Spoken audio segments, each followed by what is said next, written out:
Biz burada daha doğrusu orta müddətli hədəflər haqqında danışa bilərik. Onlar əldə oluna biləcək bir hədəflərdir.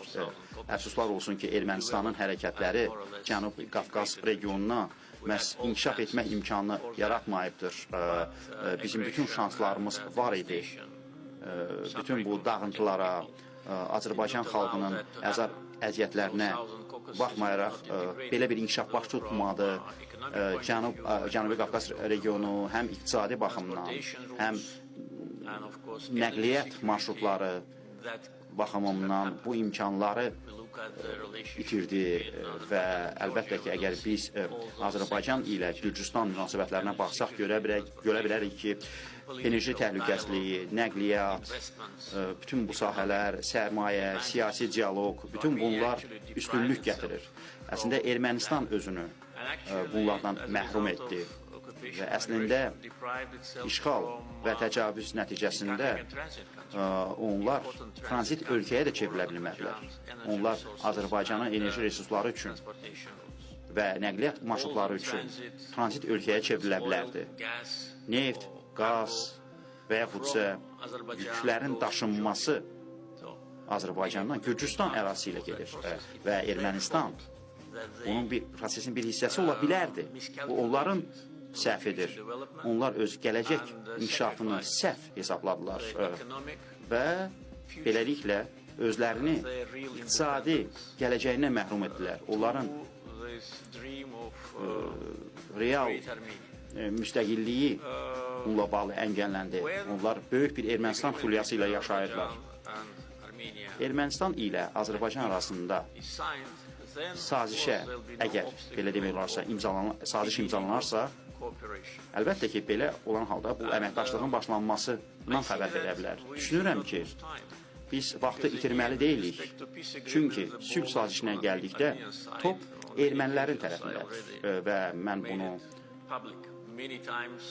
dəfələrlə söyləmişəm. Biz Ermənistandan bizim ərazi bütövlüyümüzlə bağlı nəyi gözləyirik və onların konstitusiyasına bağlı nəyi gözləyirik. Bu məlumdur. Əgər bunlar edilərsə, sülh sazişi imzalana bilər və beləliklə Cənub Qafqazda artıq inteqrasiya edilmiş bölgə üçün heç bir maneə olmayacaqdır. Cənubi Qafqaz regionuna gəldikdə, üç ölkə bununla inkişaf edəcəkdir. Lakin realist danışsaq, biz bu demək deyil ki, Ermənistanla dərhal dost olacaq. Biz burada müəyyən bir iqtisadi inteqrasiya haqqında danışmaq tezdir. Lakin kiçik addımlarla başlayaraq etimadı qura bilərik. Bunun üçün biz hazırıq. Bu yaxınlarda təşəbbüslər irəli sürülmüşdür. Bizim Gürcü dostları bunu bildirdi və biz müsbət yanaşdıq və biz Ermənistanın mövqeyini gözləyirik və təbii ki, beləliklə kiçik addımlar atıla bilər. Tutaq ki, jurnalistlərin, o cümlədən ziyalıların səfərləri, bəlkə də trans-sərhəd çayları ilə bağlı birgə tədbirlər keçirilə bilər. Bununla bağlı dəfələrlə biz mövqeyimizi bildirmişik. Çünki Ermənistan Araz çayını çirkləndirir. Yeri gəlmişkən bununla da Kür çayı da çirklənir. Və əgər biz Azərbaycan istiqamətində bu məsələləri müzakirə edə bilsək, yaxşı olar. Bu, praktiki addımları göstərir və belə bir kiçik addımlarla biz etimadın olmamasını tədricən azalda bilərik ki, bu illər tələb edəcəkdir, lakin biz bununla azalda bilərik.